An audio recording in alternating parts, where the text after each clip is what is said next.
Indian Education Secondary Reader আপনাকে স্বাগতম page number 2027 Class Ekek English Textbook Reader Noble Lecture Mother Teresa Mother Teresa 1910 joined the Roman Catholic Church as a nun at a very early age. She came to India when she was 18. She spent many years in Calcutta. She began to work as a religious teacher and later founded the Missionaries of Charity. She devoted her entire life helping the poor and the needy. She was awarded the Nobel Peace Prize in 1997. Mother Teresa 1910 খুব অল্প বয়সে Roman Catholic চার্চে সন্ন্যাসিনী হিসেবে যোগদান করেন। তিনি 18 বছর বয়সে ভারতে আসেন। তিনি কলকাতায় অনেক বছর অতিবাহিত করেন। তিনি প্রথমে ধর্মীয় শিক্ষক হিসেবে কাজ শুরু করেন এবং পরে দ্য মিশনারিজ অফ চ্যারিটি প্রতিষ্ঠা করেন। তিনি তার পুরো জীবন দরিদ্র ও দুস্থদের সাহায্য করার জন্য উৎসর্গ করেছিলেন। তাকে 1997 সালে নোবেল শান্তি পুরস্কার প্রদান করা হয়। Mother Teresa imparts a message of love. She insists that the happiness of humanity depends on universal love. She puts great emphasis on a smile, for as she says, smile is the beginning of love. Mother Teresa ভালোবাসার বার্তা প্রচার করেন। তিনি জোর দিয়ে বলেন যে মানবতার সুখ সার্বজনীন ভালোবাসার উপর নির্ভর করে। তিনি হাসির উপর বিশেষ গুরুত্ব দেন, যেমন তিনি বলেন, হাসি ভালোবাসার শুরু। As we have gathered here together to thank God for the Nobel Peace Prize, I think it will be beautiful that we pray the prayer of St. Francis of Assisi, which always surprises me very much, who pray this prayer every day after Holy Communion, because it is very fitting for each one of us, and I always wonder that 400 years ago as St. Francis of Assisi composed this prayer that they had the same difficulties that we have today, as we compose this prayer that fits very nicely for us also. I think some of you already have got it, so we will pray together. আমরা সবাই এখানে একত্রিত হয়েছি Nobel শান্তি পুরস্কারের জন্য ঈশ্বরকে ধন্যবাদ জানাতে। আমি মনে করি এটি সুন্দর হবে যদি আমরা সেন্ট ফ্রান্সিস অফ আসিসির প্রার্থনা করি। এই প্রার্থনাটি আমাকে সবসময় খুবই বিস্মিত করে। আমরা এটি প্রতিদিন পবিত্র যাজকজ্ঞের পরে প্রার্থনা করি, কারণ এটি আমাদের প্রত্যেকের জন্য খুবই উপযোগী। আমি সবসময় অবাক হই যে 400 বছর আগে সেন্ট ফ্রান্সিস অফ আসিসি যখন এই প্রার্থনাটি রচনা করেছিলেন, তখন তাদেরও আমাদের আজকের মতোই একই রকম সমস্যাগুলি ছিল। আমি মনে করি আপনাদের অনেকেই এটি পেয়েছেন, তাহলে আমরা একসাথে প্রার্থনা করব। Let us thank God for the opportunity that we all have together today, for this gift of peace that reminds us that we have been created to live that peace, and Jesus became man to bring that good news to the poor. He being God became man in all things like us except sin, and he proclaimed very clearly that he had come to give the good news. The news was peace to all of goodwill, and this is something that we all want, the peace of heart, and God loved the world so much that he gave his son. It was a giving, it is as much as if to say it hurt God. আসুন আমরা ঈশ্বরকে ধন্যবাদ জানাই আমাদের সকলের জন্য এই সুযোগের জন্য যা আমরা আজ একসাথে পেয়েছি, এই শান্তির উপহারের জন্য যা আমাদের স্মরণ করিয়ে দেয় যে আমরা এই শান্তিতে বাস করার জন্য সৃষ্ট হয়েছি। যিশু মানুষ হয়ে গরিবদের কাছে এই সুসংবাদটি নিয়ে এসেছিলেন। তিনি ঈশ্বর হয়ে মানুষের মতো সবকিছুতে আমাদের মতোই হয়েছিলেন, পাপ ছাড়া, এবং তিনি খুব স্পষ্টভাবে ঘোষণা করেছিলেন যে তিনি সুসংবাদ দিতে এসেছেন। সেই সংবাদ ছিল সবার জন্য শান্তির, এবং এটি আমাদের সকলেরই চাওয়া, হৃদয়ের শান্তি, এবং ঈশ্বর পৃথিবীকে এতটাই ভালোবাসতেন যে তিনি তার পুত্রকে দিয়েছিলেন। এটি ছিল এক দান, এটি যেন বলা যে এটি ঈশ্বরকে আঘাত করেছিল। To give, because he loved the world so much that he gave his son, and he gave him to Virgin Mary, and what did she do with him? যেহেতু তিনি পৃথিবীকে এতটাই ভালোবাসতেন যে তিনি তার পুত্রকে দিয়েছিলেন, এবং তিনি তাকে কুমারী মেরির হাতে তুলে দিয়েছিলেন। আর তিনি তার সাথে কি করেছিলেন? As soon as he came in her life, immediately she went in haste to give that good news, and as she came into the house of her cousin, the unborn child in the womb of Elizabeth leaped with joy. That little unborn child was the first messenger of peace. He recognized the Prince of Peace. He recognized that Christ has come to bring the good news for you and for me. And as if that was not enough, he died on the cross to show that greater love. And he died for you and for me and for that leper and for that man dying of hunger and that naked person laying in the street, not only of Calcutta, but of Africa, and New York, and London, and Oslo, and insisted that we love one another as he loves each one of us. And we read that in the Gospel very clearly, love as I have loved you, as I love you, as the Father has loved me. I love you, and the heart of the Father loved him. He gave him to us, and how much we love one another, we, too, must give each other until it hurts. It is not enough for us to say, I love God, but I do not love my neighbor. John says you are a liar if you say you love God and you won't love your neighbor. How can you love God whom you do not see, if you do not love your neighbor whom you see, whom you touch, with whom you live? And so this is very important for us to realize that love, to be true, has to hurt. It hurt Jesus to love us, it hurt him. And to make sure we remember his great love, he made himself the bread of life to satisfy our hunger for his love. Our hunger for God, because we have been created for that love. We have been created in his image. We have been created to love and be loved, and then he has become man to make it possible for us to love as he loved us. He makes himself the hungry, on the naked, on homeless, on the sick, on the one in prison, the lonely, on the unwanted, onion. He says, you did it to me. Hungry for our love, and this is the hunger of our poor people. This is the hunger that you and I must find. It may be in our own home. যেই মুহূর্তে তিনি তার জীবনে এলেন, ততক্ষণাৎ তিনি সেই সুসংবাদ দেওয়ার জন্য তৎপর হয়ে উঠলেন। এবং যখন তিনি তার খালাতো বোনের বাড়িতে পৌঁছালেন, তখন এলিজাবেথের গর্ভের শিশুটি আনন্দে লাফিয়ে উঠল। সেই ছোট্ট অনাগত শিশু ছিল প্রথম শান্তির দূত। সে শান্তির রাজকুমারকে চিনেছিল, সে বুঝেছিল যে খ্রিস্ট আমাদের জন্য সুসংবাদ আনতে এসেছেন। আর যেন সেটাও যথেষ্ট ছিল না, তিনি ক্রুশে মারা গেলেন সেই মহৎ ভালোবাসা দেখানোর জন্য, এবং তিনি তোমার জন্য, আমার জন্য, সেই কুষ্ঠরোগীর জন্য, সেই ক্ষুধায় মৃতপ্রায় মানুষের জন্য এবং সেই নগ্ন ব্যক্তির জন্য, যে শুধু কলকাতার রাস্তায় নয়, আফ্রিকা, নিউ ইয়র্ক, লন্ডন, ওসলোতেও পড়ে আছে, এবং তিনি জোর দিয়ে বললেন যে আমরা যেন একে অপরকে ভালোবাসি, যেমন তিনি আমাদের প্রত্যেককে ভালোবাসেন। আমরা সুষমাচারে এটা খুব পরিষ্কারভাবে পড়ি, ভালোবাসো যেমন আমি তোমাকে ভালোবেসেছি, যেমন আমি তোমাকে ভালোবাসি, যেমন পিতা আমাকে ভালোবেসেছেন, আমিও তোমাকে ভালোবাসি, আর পিতা যত বেশি তাকে ভালোবেসেছেন, তত বেশি তিনি তাকে আমাদের জন্য দিয়েছেন। এবং আমরা কতটা একে অপরকে ভালোবাসি, আমাদেরও ততটা দিতে হবে একে অপরকে, যতক্ষণ না তা আঘাত করে। আমাদের জন্য এটা যথেষ্ট নয় যে আমরা বলি, আমি ঈশ্বরকে ভালোবাসি, কিন্তু আমি আমার প্রতিবেশীকে ভালোবাসি না। সেন্ট জন বলেছেন, তুমি মিথ্যাবাদী যদি তুমি বল যে তুমি ঈশ্বরকে ভালোবাসো এবং তোমার প্রতিবেশীকে ভালোবাসো না। তুমি যাকে দেখ না তাকে কিভাবে ভালোবাসবে, যদি তুমি তাকে ভালোবাসো না যাকে তুমি দেখ, যাকে তুমি স্পর্শ কর, যার সাথে তুমি বাস কর। তাই এটা আমাদের জন্য খুবই গুরুত্বপূর্ণ যে আমরা বুঝতে পারি যে ভালোবাসা সত্যিকারের হতে হলে আঘাত করতে হবে। আমাদের ভালোবাসতে যিশুকে আঘাত করেছে, তাকে আঘাত করেছে।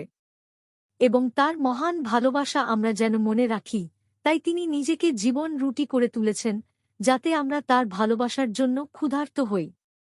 ঈশ্বরের জন্য আমাদের ক্ষুধা, কারণ আমরা সেই ভালোবাসার জন্য সৃষ্টি হয়েছি। আমরা তার প্রতিমূর্তি হিসেবে সৃষ্টি হয়েছি। আমরা সৃষ্টি হয়েছি ভালোবাসতে এবং ভালোবাসা পেতে, এবং তারপর তিনি মানুষ হয়ে উঠেছেন, যাতে আমরা তাকে ভালোবেসে ভালোবাসতে পারি।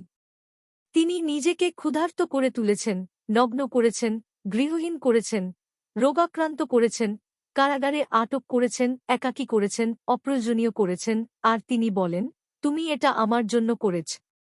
আমাদের ভালোবাসার জন্য তিনি ক্ষুধার্ত, এবং এটাই আমাদের দরিদ্র মানুষের ক্ষুধা। এই ক্ষুধা তুমি এবং আমাকে খুঁজে বের করতে হবে, এটা হয়তো আমাদের নিজের বাড়িতেই আছে। I never forget an opportunity I had in visiting a home where they had all. আমি কখনোই সেই সুযোগটি ভুলতে পারি না যখন আমি একটি বাড়িতে গিয়েছিলাম যেখানে তাদের সব ছিল। These old parents of sons and daughters who had just put them in an institution and forgotten maybe. And I went there, and I saw in that home they had everything, beautiful things, but everybody was looking towards the door. And I did not see a single one with their smile on their face. And I turned to the sister. And I asked, how is that? How is it that the people they have everything here? Why are they all looking towards the door? Why are they not smiling? I am so used to see the smile on our people, even the dang one smile, and she said, this is nearly every day, they are expecting, they are hoping that a son or daughter. এই সব বৃদ্ধ পিতামাতা, যাদের সন্তানরা তাদের একটি প্রতিষ্ঠান বা আশ্রমে রেখে গিয়েছিল এবং হয়তো ভুলেই গিয়েছিল। আমি সেখানে গিয়েছিলাম, এবং আমি দেখেছিলাম যে সেই বাড়িতে তাদের সবকিছু ছিল, সুন্দর জিনিসপত্র ছিল, কিন্তু সবাই দরজার দিকে তাকিয়েছিল।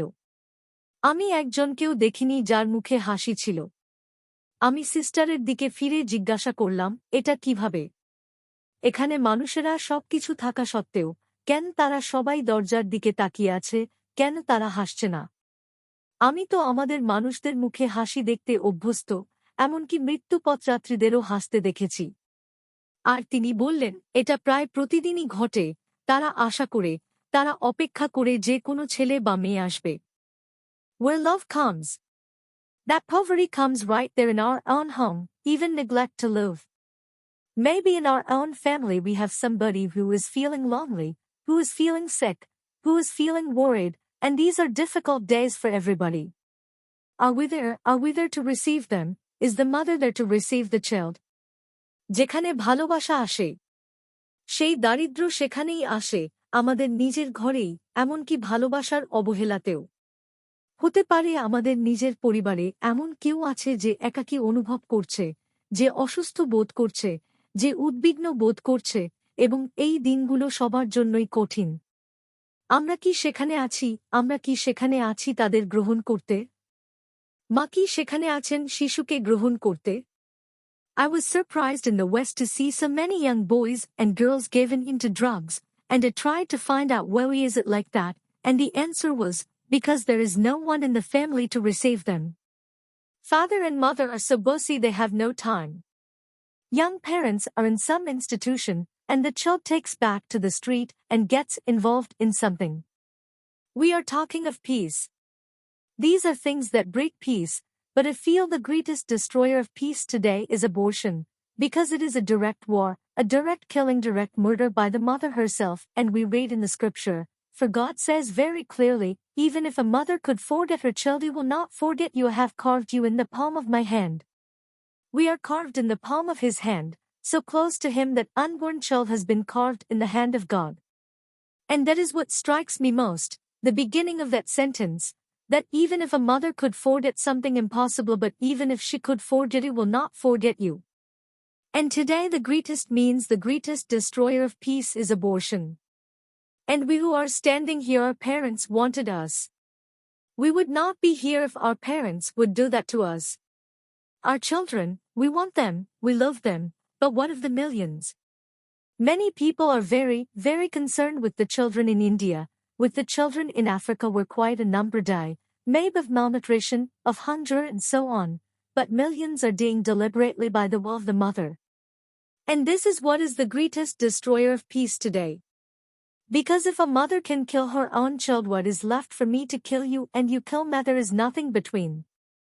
And this I appeal in India, I appeal everywhere, let us bring the child back, and this year being the child's year, what have we done for the child? At the year, have we really made the children wanted? I will give you something terrifying.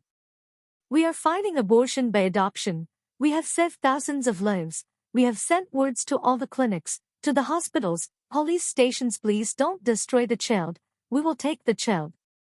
So every hour of the day and night it is always somebody, we have quite a number of unwedded mothers, tell them come, we will take care of you, we will take the child from you, and we will get a home for the child. And we have a tremendous demand from families who have no children, that is the blessing of God for us.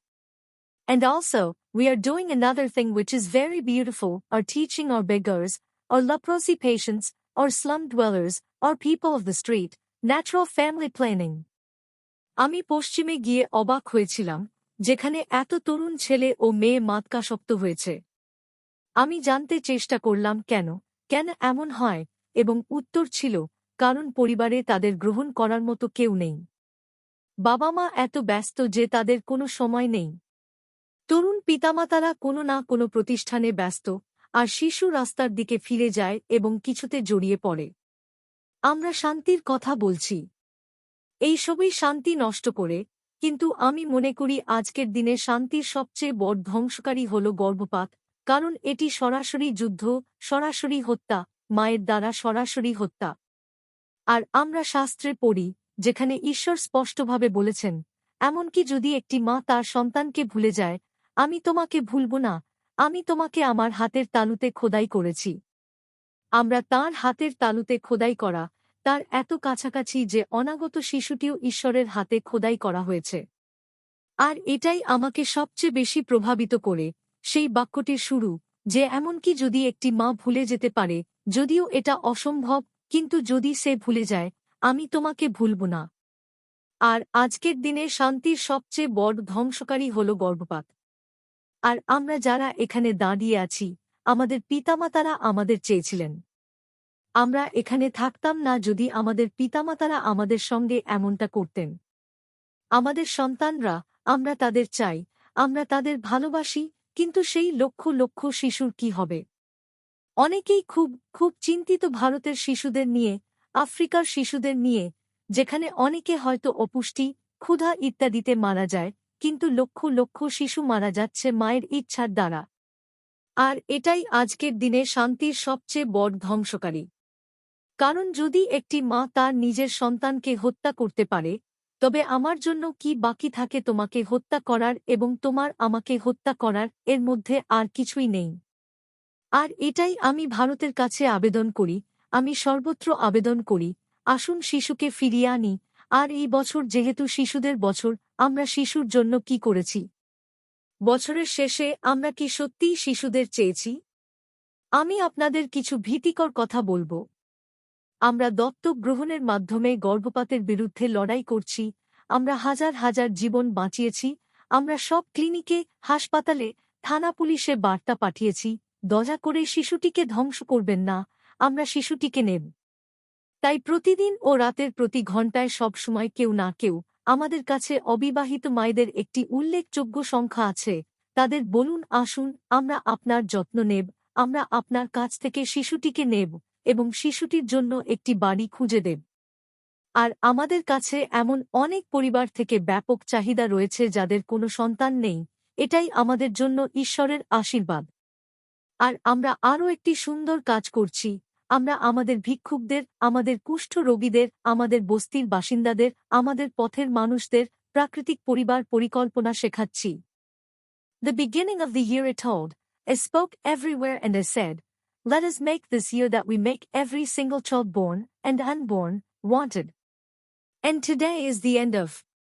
বছরের শুরুতে আমি বলেছিলাম, আমি সর্বত্র বলেছিলাম, আসুন আমরা এই বছরটিকে এমন করে তুলি যে প্রতিটি শিশুকে জন্ম নেওয়া এবং অনাগত চাই। আর আজ বছরের শেষ। And in Calcutta alone in 6 years it is all in Calcutta have had 6.273 babies less from the families would have had, but because they practice this natural way of abstaining, of self-control, out of love for each other. We teach them the temperature meter which is very beautiful, very simple, and which a poor people understand. And you know what they have told me? Our family is healthy, our family is united, and we can have a baby whenever we want. So clear those people in the street, those beggars, and I think that if our people can do like that, how much more you and all the others who can know the ways and means without destroying the life that God has created in us. আর শুধু কলকাতায় 6 বছরে, সবটাই কলকাতায়, আমাদের 6.127 শিশুর জন্য কম হয়েছে, যাদের জন্ম হতো, কিন্তু তারা একে অপরের প্রতি ভালোবাসার জন্য এই প্রাকৃতিক পদ্ধতির মাধ্যমে বিরত থাকা, আত্মনিয়ন্ত্রণ চর্চা করছে। আমরা তাদের তাপমাত্রা মাপার যন্ত্রটি শিখাই যা খুব সুন্দর, খুব সহজ, এবং যা আমাদের দরিদ্র মানুষও বুঝতে পারে। আর আপনি জানেন তারা আমাকে কি বলেছে? আমাদের পরিবার সুস্থ, আমাদের পরিবার একতাবদ্ধ, এবং আমরা যখন চাই তখন আমাদের একটি শিশু হতে পারে। এত পরিষ্কার সেই রাস্তায় থাকা মানুষগুলো, সেই ভিক্ষুকরা। আর আমি মনে করি যদি আমাদের মানুষজন এমনটা করতে পারে, তাহলে আপনি এবং অন্য সবাই কতটা বেশি করতে পারে, যারা সেই পদ্ধতি এবং উপায়গুলো জানে, যা আমাদের মধ্যে ঈশ্বরের সৃষ্ট জীবনকে ধ্বংস না করে। The poor people are very great people.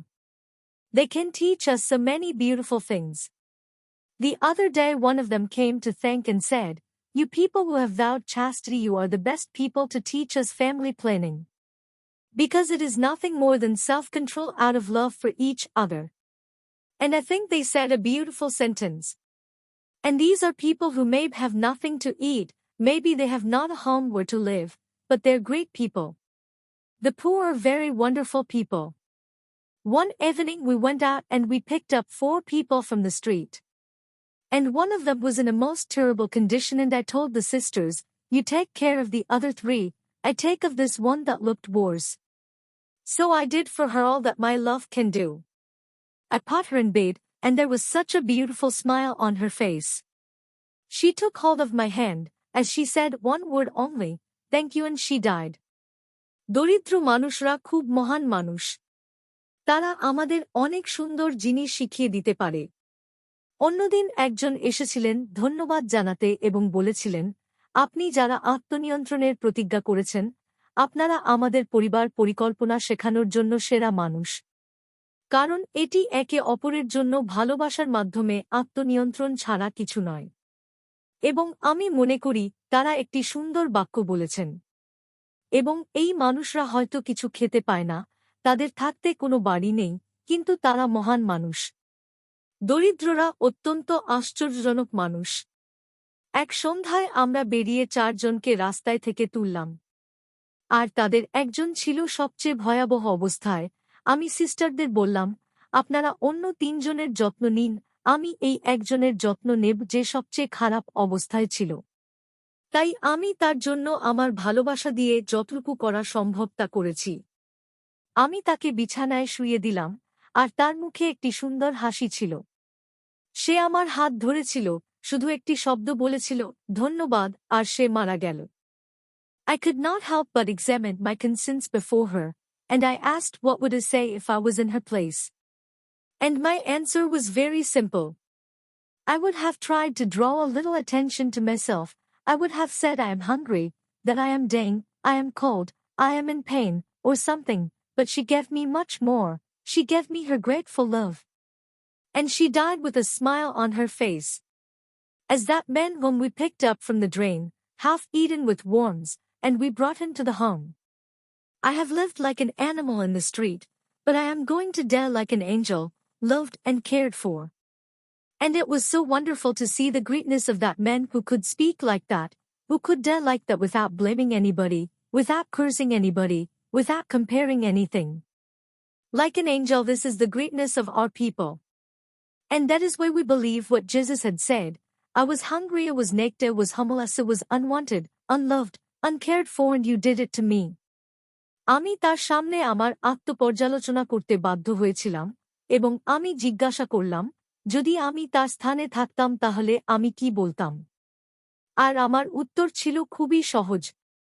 আমি হয়তো কিছুটা দৃষ্টি আকর্ষণ করার চেষ্টা করতাম, বলতাম, "আমি ক্ষুধার্ত, আমি মরছি, আমি ঠান্ডায় কষ্ট পাচ্ছি, আমি যন্ত্রণায় আছি", অথবা কিছু একটা বলতাম, কিন্তু সে আমাকে অনেক বেশি দিয়েছে, সে আমাকে তার কৃতজ্ঞ ভালোবাসা দিয়েছে। আর সে মুখে হাসি নিয়ে মারা গেল। যেমনভাবে সেই মানুষটি যাকে আমরা নর্দমা থেকে তুলেছিলাম, কৃমিতে আচ্ছন্ন ছিল, এবং আমরা তাকে বাড়িতে নিয়ে এসেছিলাম। আমি রাস্তায় পশুর মতো বেঁচেছিলাম, কিন্তু আমি একজন দেবদূতের মতো ভালোবাসিত এবং যত্নে মরতে যাচ্ছি। আর সেই মানুষের মহত্ব দেখাছিল এত সুন্দর, যে এমনভাবে কথা বলতে পারল, যে এমনভাবে মারা গেল, কোনো কাউকে দোষারোপ না করে, কোনো কাউকে অভিশাপ না দিয়ে, কোনো কিছু তুলনা না করে। একজন দেবদূতের মতো, এটাই আমাদের মানুষের মহত্ব। আর এ কারণেই আমরা বিশ্বাস করি যিশু কি বলেছেন, "আমি ক্ষুধার্ত ছিলাম, আমি নগ্ন ছিলাম, আমি গৃহহীন ছিলাম, আমি অপ্রয়োজনীয় অবহেলিত ছিলাম এবং তুমি আমাকে তা দিয়েছ। I believe that we are not real social workers. We may be doing social work in the eyes of the people, but we are really contemplatives in the heart of the world. For we are touching the body of Christ 2-4 hours. We have 24 hours in this presence, and so you too try to bring that presence of God in your family, for the family that prays together stays together. And I think that we in our family don't need bombs and guns to destroy to bring peace. Just get together, love one another, bring that peace, that joy, that strength of presence of each other in the home. And we will be able to overcome all the evil that is in the world. There is so much suffering, so much hatred, so much misery, and we with আমি বিশ্বাস করি যে আমরা আসল সামাজিক কর্মী নই। আমরা হয়তো মানুষের চোখে সামাজিক কাজ করছি, কিন্তু বাস্তবে আমরা পৃথিবীর হৃদয়ে পরমার্থিক। কারণ আমরা প্রতি 2-4 ঘন্টা যিশুর দেহের সঙ্গে স্পর্শ করছি। আমাদের কাছে এই উপস্থিতি রয়েছে 24 ঘন্টা, আর আপনাদেরও রয়েছে। আপনিও চেষ্টা করুন সেই ঈশ্বরের উপস্থিতি আপনার পরিবারে আনতে, কারণ যে পরিবার একসঙ্গে প্রার্থনা করে, সেই পরিবার একসঙ্গে থাকে। আর আমি মনে করি আমাদের পরিবারের শান্তি আনতে বোমা ও বন্দুকের প্রয়োজন নেই, শুধু একসঙ্গে আসুন, একে অপরকে ভালোবাসুন, শান্তি, আনন্দ, শক্তি এনে দিন একে অপরের মধ্যে। আর আমরা বিশ্বের সমস্তকে পরাজিত করতে সক্ষম হব। অনেক কষ্ট, অনেক ঘৃণা, অনেক দুঃখ রয়েছে, এবং আমরা সাথে। Our prayer, with our sacrifice, are beginning at home. Love begins at home, and it is not how much we do, but how much love we put in the action that we do. It is to God Almighty. How much we do it does not matter, because He is infinite, but how much love we put in that action. How much we do to Him in the person that we are serving. Some time ago in Calcutta we had great difficulty in getting sugar, and I. আমাদের প্রার্থনা, আমাদের ত্যাগ বাড়িতে শুরু হয়। ভালোবাসা বাড়িতে শুরু হয়, এবং এটি গুরুত্বপূর্ণ নয় যে আমরা কতটুকু করি, বরং এটি যে আমরা কতটুকু ভালোবাসা আমাদের কাজের মধ্যে দিই। এটি ঈশ্বর সর্বশক্তিমানকে আমরা যতটুকু করি তা গুরুত্বপূর্ণ নয়, কারণ তিনি অসীম, বরং যে আমরা সেই কাজের মধ্যে কতটুকু ভালোবাসা দিই তা গুরুত্বপূর্ণ। আমরা যাকে সেবা করছি তার মধ্যে ঈশ্বরকে কতটুকু দিতে পারি। কিছুদিন আগে কলকাতায় আমাদের চিনির প্রাপ্তিতে অনেক সমস্যা ছিল, এবং আমি don't know how the word got around to the children, and a little boy of 4 years old, a Hindu boy, went home and told his parents, I will not eat sugar for 3 days, I will give my sugar to Mother Teresa for her children. After 3 days his father and mother brought him to our home. I had never met them before, and this little one could scarcely pronounce my name, but he knew exactly what he had come to do. He knew that he wanted to share his love. আমি জানি না কিভাবে এই খবর শিশুদের কাছে পৌঁছেছিল, কিন্তু একটি 4 বছরের ছোট্ট ছেলে, একজন হিন্দু ছেলে, বাড়ি ফিরে এসে তার পিতামাতাকে বলেছিল, আমি 3 দিন চিনি খাব না, আমি আমার চিনি মাদার তেরেসার জন্য দেব, তার শিশুদের জন্য। 3 দিন পর তার বাবা মা তাকে আমাদের বাড়িতে নিয়ে এলেন। আমি তাদের আগে কখনো দেখিনি, আর এই ছোট্টি আমার নাম ঠিকমতো উচ্চারণও করতে পারত না, কিন্তু সে জানত ঠিক কি করতে এসেছে। সে জানত যে সে তার ভালোবাসা ভাগ করে দিতে চায়। And this is why I have received such a lot of love from you all. From the time that I have come here I have simply been surrounded with love, and with real understanding love. It could feel as if everyone in India, everyone in Africa, is somebody very special to you. And I felt quite at home. I was telling sister today. I feel in the convent with the sisters as if I am in Calcutta with my own sisters. So completely at home here, right here. এটাই কেন আমি আপনাদের কাছ থেকে এত ভালোবাসা পেয়েছি। যখন থেকে আমি এখানে এসেছি, আমি শুধু ভালোবাসায় ঘেরা অনুভব করেছি, এবং সত্যিকার বোঝাপড়ার ভালোবাসায়।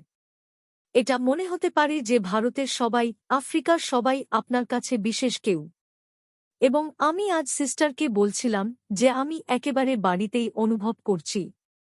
আমি কনভেন্টের সিস্টারদের সঙ্গে এমনভাবে অনুভব করি যেন কলকাতায় আমার নিজের সিস্টারদের সঙ্গে আছি। এখানে পুরোপুরি বাড়ির মতো অনুভব করছি। And so here I am talking with you, want you to find the poor here, right in your own home first. And begin love there. Be that good news to your own people. And find out about your next door neighbor, do you know who they? এবং তাই আমি এখানে আপনাদের সঙ্গে কথা বলছি, আমি চাই আপনি প্রথমে আপনার নিজের বাড়িতেই দরিদ্রদের খুঁজে বের করুন। এবং সেখানেই ভালোবাসা শুরু করুন। আপনার নিজের মানুষের জন্য সেই সুসংবাদ হন। আর আপনার পাশের প্রতিবেশীদের সম্পর্কে জানুন, আপনি কি জানেন তারা কে? আর I had the most extraordinary experience with a Hindu family that had 8 children. A gentleman came to our house and said, Mother Teresa, there is a family with 8 children, they have not eaten for so long, do something. So I took some rice and I went there immediately. And I saw the children there. He is standing with hunger.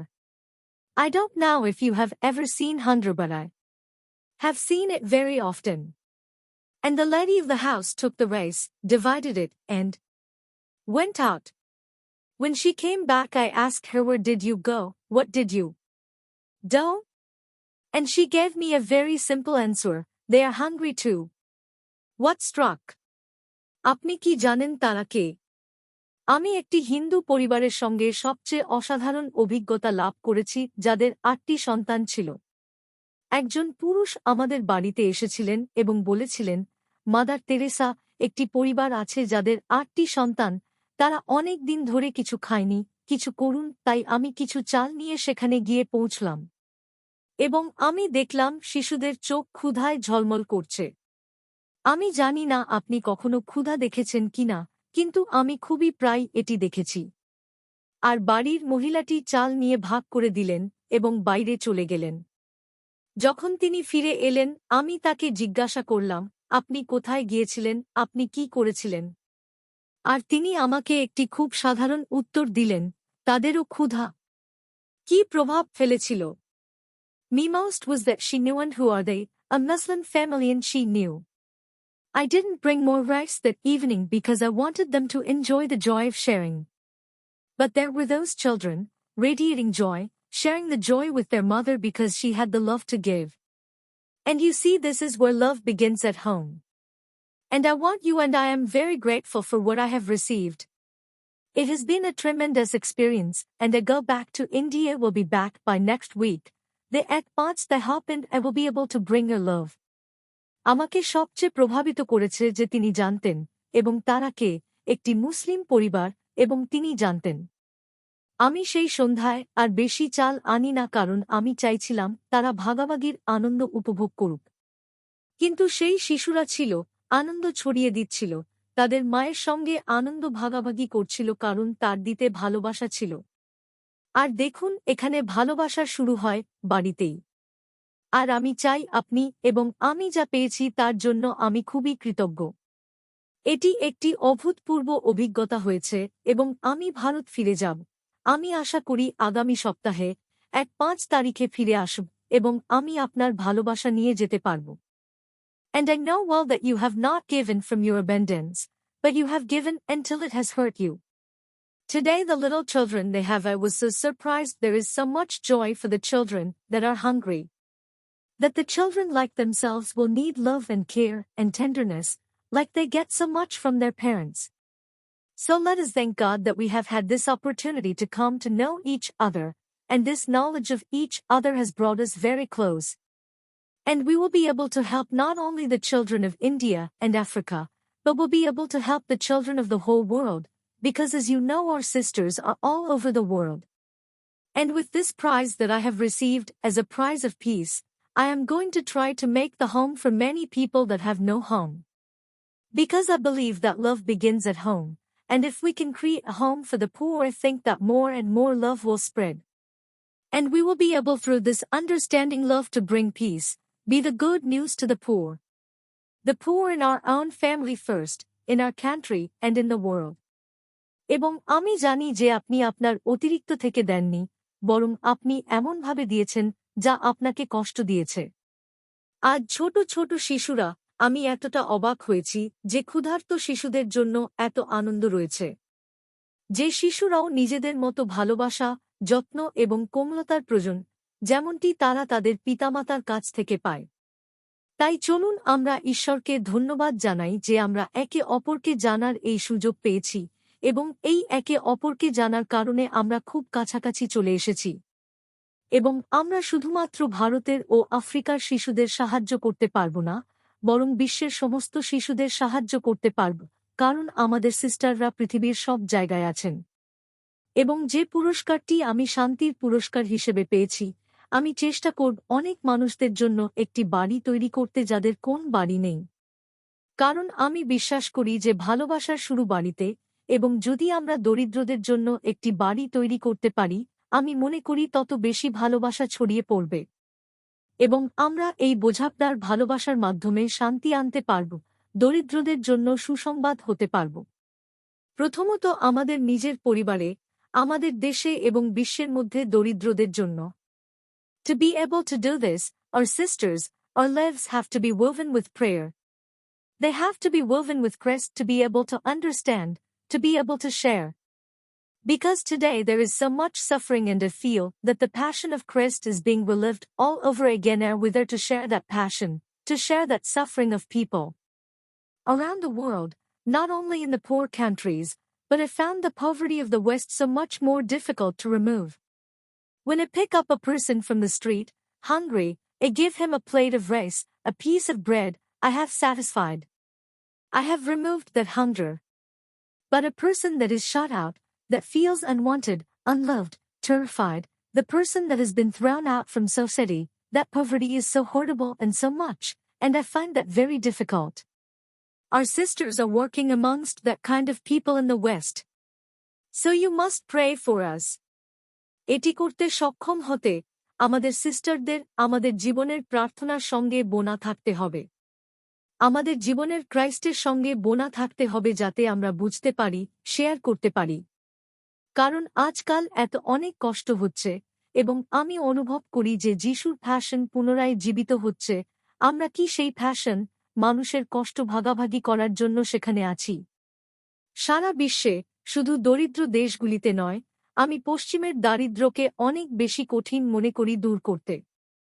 যখন আমি রাস্তায় একজন ক্ষুধার্ত মানুষকে তুলে নিই, তাকে একটি প্লেট চাল, একটি টুকরা রুটি দিই, আমি তার ক্ষুধা মেটাই।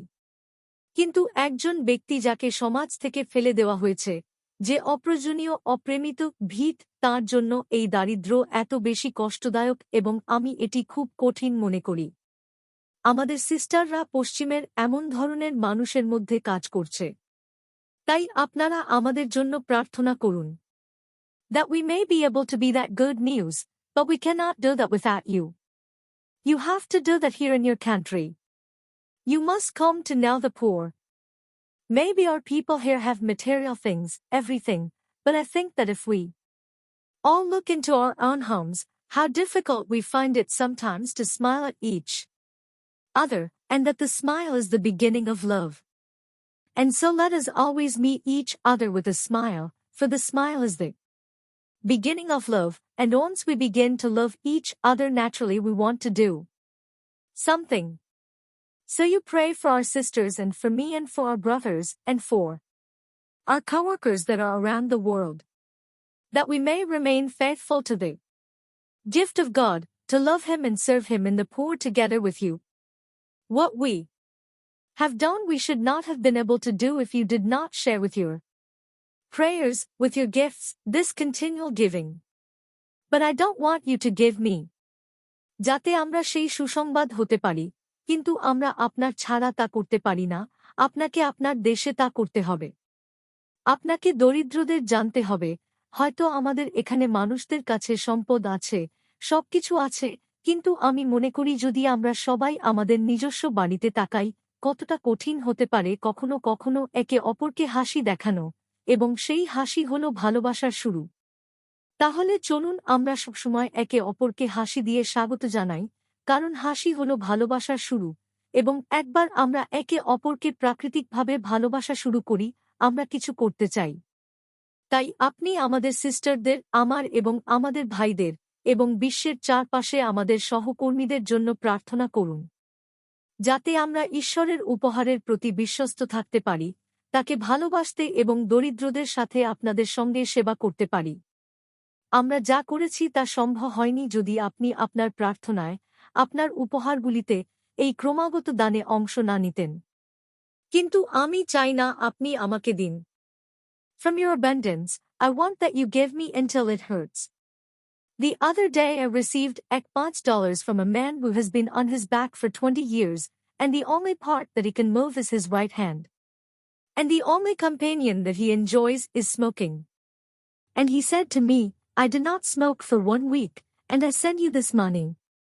It must have been a terrible sacrifice for him, but see how beautiful, how he shared, and with that money I bought bread and a gift to those who are hungry with a joy on both sides. He was giving and the poor were receiving. This is something that you and it is a gift of God to us to be able to share our love with others. And let it be as it was for Jesus. Let us love one another as he loved us. Let us love him with undivided love. And the joy of loving him and each other let us give now that Christmas is coming so close. Let us keep that joy of loving Jesus in our hearts. And share that joy with all that we come in touch with. And that radiating joy is real, for we have no reason not to be happy because we have no Christ with us. Christ in our hearts, Christ in the poor that we meet, Christ in the smile that we give and the smile. আপনার অতিরিক্ত থেকে নয়, আমি চাই আপনি আমাকে এমনভাবে দিন যে তা আপনাকে কষ্ট দেয়। অন্যদিন আমি একজন ব্যক্তির কাছ থেকে $5 পেয়েছি যে 20 বছর ধরে শয্যাশায়ী এবং যেটুকু সে নড়তে পারে সেটি তার ডান হাত। আর তার একমাত্র সঙ্গী হল সিগারেট। এবং সে আমাকে বলেছিল, আমি 1 সপ্তাহ সিগারেট খাইনি আর এই টাকা পাঠাচ্ছি। এটি তার জন্য একটি ভয়ঙ্কর ত্যাগ হতে পারে, কিন্তু দেখুন কত সুন্দরভাবে কিভাবে সে ভাগ করেছে, এবং সেই টাকা দিয়ে আমি রুটি কিনেছি এবং ক্ষুধার্তদের দিয়েছি। উভয় পক্ষেই আনন্দ ছিল, সে দিচ্ছিল এবং দরিদ্ররা গ্রহণ করছিল। এটি কিছু যা আপনি এবং আমি, এটি ঈশ্বরের উপহার আমাদের অন্যদের সঙ্গে আমাদের ভালোবাসা ভাগাভাগি করার। এবং যেভাবে যিশু আমাদের ভালোবাসেন, সেভাবে আমরা একে অপরকে ভালোবাসি। আসুন আমরা তাকে অবিচ্ছিন্ন ভালোবাসা দিয়ে ভালোবাসি। এবং যিশুকে এবং একে অপরকে ভালোবাসার আনন্দ এখনই দিই, যেহেতু বড়দিন খুব কাছে চলে এসেছে। আসুন আমরা আমাদের হৃদয়ে যিশুকে ভালোবাসার আনন্দ ধরে রাখি। এবং সেই আনন্দ সবার সঙ্গে ভাগ করি যাদের সঙ্গে আমাদের যোগাযোগ হয়। এবং সেই উদ্ভাসিত আনন্দ বাস্তব, কারণ আমাদের খুশি হবার কারণ নেই, কারণ আমাদের সঙ্গে খ্রিস্ট নেই। আমাদের হৃদয়ে খ্রিস্ট, আমরা যে দরিদ্রদের দেখি তাতে খ্রিস্ট, যে হাসি আমরা দিই এবং হাসি that we receive. Let us make that one point, that no child will be unwanted, and also that we meet each other always with a smile, especially when it is difficult to smile. I never forget some time ago about 14 professors came from the United States from different universities, and they came to Calcutta to our house. Then we were talking about that they had been to the Home for the Dang. We have a Home for the Dang in Calcutta, where we have picked up more than 3,000 people only from the streets of Calcutta, and out of that big number more than যে হাসি আমরা পাই। আসুন আমরা একটি বিষয় নিশ্চিত করি, কোনো শিশু অপ্রয়োজনীয় হবে না, এবং আমরা একে অপরকে সব সময় হাসি দিয়ে সাক্ষাৎ করি, বিশেষ করে যখন হাসি কঠিন হয়। আমি কখনো ভুলব না, কিছু সময় আগে প্রায় 14 জন অধ্যাপক যুক্তরাষ্ট্র থেকে বিভিন্ন বিশ্ববিদ্যালয় থেকে এলেন। এবং তারা কলকাতায় আমাদের বাড়িতে এলেন। তারপর আমরা কথা বলছিলাম যে তারা মরণশীলদের বাড়িতে গিয়েছিলেন। আমাদের কলকাতায় একটি মরণশীলদের বাড়ি আছে, যেখানে আমরা কলকাতার রাস্তায় থেকে 3,6,000 এরও বেশি মানুষকে তুলে এনেছি, এবং সেই বিশাল সংখ্যার মধ্যে আরও অনেক 1,8,000 have died a beautiful death.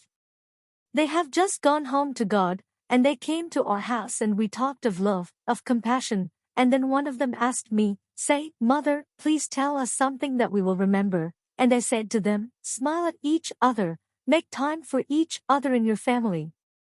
Smile at each other. And then another one asked me, "Are you married?" And I said, "Yes," and I find it sometimes very difficult to smile at Jesus because he can be very demanding sometimes. This is really something true, and there is where love comes when it is demanding, and yet we can give it to him with joy. Just as I have said today, I have said that if I don't go to heaven for anything else, I will be going to heaven for all the publicity because it has purified me and sacrificed me and made me really ready to go to heaven. I think that this is something that we must live life beautifully. We have Jesus with us and he loves us. If we could only remember that God loves me, and I have an opportunity to love others as he loves me, not in big things, but in small things with great love, then Norway becomes a nest of love. And how beautiful it will be that from here a center for peace has been given. That from here the joy of life of the unborn child comes out. If you become a burning light in the world of peace, then really the Nobel Peace Prize is a gift of the Norwegian people. God bless you. 1800 মানুষ সুন্দর মৃত্যুর মুখোমুখি হয়েছে। তারা সরাসরি ঈশ্বরের কাছে চলে গেছে, এবং তারা আমাদের বাড়িতে এসেছিল এবং আমরা ভালোবাসা, সহানুভূতি নিয়ে কথা বলেছিলাম। তারপর একজন আমাকে জিজ্ঞাসা করল, "বলুন, মাদার, আমাদের এমন কিছু বলুন যা আমরা মনে রাখব।" এবং আমি তাদের বলেছিলাম, একে অপরকে হাসুন, আপনার পরিবারে একে অপরের জন্য সময় বের করুন। একে অপরকে হাসুন। তারপর আরেকজন আমাকে জিজ্ঞাসা করল, "আপনি কি বিবাহিত?" এবং আমি বললাম, "হ্যাঁ।" এবং আমি কখনো কখনো যিশুর প্রতি হাসতে খুব কঠিন মনে করি কারণ তিনি কখনো কখনো খুব দাবি করেন। এটি সত্যিই একটি বিষয় এবং সেখানে ভালোবাসা আসে যখন এটি দাবি করে এবং তবু আমরা আনন্দের সাথে তাকে দিতে পারি। যেমন আমি আজ বলেছি, আমি বলেছি যে যদি আমি স্বর্গে না যাই আর কিছু জন্য, তবে আমি স্বর্গে যাব সব প্রচারের জন্য কারণ এটি আমাকে শুদ্ধ করেছে এবং ত্যাগ করেছে এবং আমাকে সত্যিই স্বর্গে যাওয়ার জন্য প্রস্তুত করেছে। আমি মনে করি এটি এমন কিছু যা আমরা জীবন সুন্দরভাবে কাটাতে হবে। আমাদের সঙ্গে যিশু আছেন এবং তিনি আমাদের ভালোবাসেন। যদি আমরা কেবল মনে রাখতে পারি যে ঈশ্বর আমাকে ভালোবাসেন এবং আমি অন্যদের ভালোবাসার সুযোগ পেয়েছি যেমন তিনি আমাকে ভালোবাসেন, বড় জিনিসে নয়, কিন্তু ছোট ছোট জিনিসে মহান ভালোবাসার সাথে, তাহলে নরওয়ে একটি ভালোবাসার বাসা হয়ে উঠবে। এবং কিভাবে সুন্দর হবে যে এখানে একটি শান্তির কেন্দ্র প্রতিষ্ঠিত হয়েছে, যে এখান থেকে একটি জন্ম না নেওয়া শিশুর জীবন আনন্দ বেরিয়ে এসেছে। যদি আপনি শান্তির পৃথিবীতে একটি জ্বলন্ত আলো হয়ে ওঠেন, তবে সত্যিই নোবেল শান্তি পুরস্কার হল নরওয়ের জনগণের উপহার। ঈশ্বর আপনাদের আশীর্বাদ করুন। Notes. The text of the prayer which Mother Teresa used is attributed to St. Francis. It reads as follows. Lord, make a channel of thy peace that, where there is hatred, and may bring love, that where there is wrong, and may bring the spirit of forgiveness, that where there is discord, and may bring harmony, that where there is error, and may bring truth, that where there is doubt, and may bring faith, that where there is despair, and may bring hope, that where there are shadows, and may bring light, that where there is sadness, and may bring joy. Lord, grant that I may seek rather to comfort than to be comforted, to understand than to be understood, to love than to be loved, for it is by forgetting self that one finds, it is forgiving that one is forgiven, it is by dying that one awakens to eternal life. প্রভু, আমাকে তোমার শান্তির channel বানাও, যাতে যেখানে ঘৃণা থাকে, আমি ভালোবাসা আনতে পারি, যেখানে ভুল আছে, আমি ক্ষমার মনোভাব আনতে পারি, যেখানে বিরোধ আছে, আমি সঙ্গতি আনতে পারি, যেখানে ভুল আছে, আমি সত্য আনতে পারি, যেখানে সন্দেহ আছে, আমি বিশ্বাস আনতে পারি, যেখানে হতাশা আছে, আমি আশা আনতে পারি, যেখানে ছায়া আছে, আমি আলো আনতে পারি, যেখানে দুঃখ আছে, আমি আনন্দ আনতে পারি। প্রভু, আমাকে গ্র্যান্ট করো যাতে আমি সান্ত্বনা পেতে চাওয়া না করে অন্যদের সান্ত্বনা দিতে চেষ্টা করি, বোঝার চেয়ে বোঝানোর চেষ্টা করি, ভালোবাসার চেয়ে ভালোবাসা দেওয়ার চেষ্টা করি, কারণ আত্মভুলে যাওয়ার মাধ্যমে একজন খুঁজে পায়, ক্ষমা করার মাধ্যমে একজন ক্ষমা পায়, মরার মাধ্যমে একজন চিরন্তন জীবনে জাগ্রত হয়।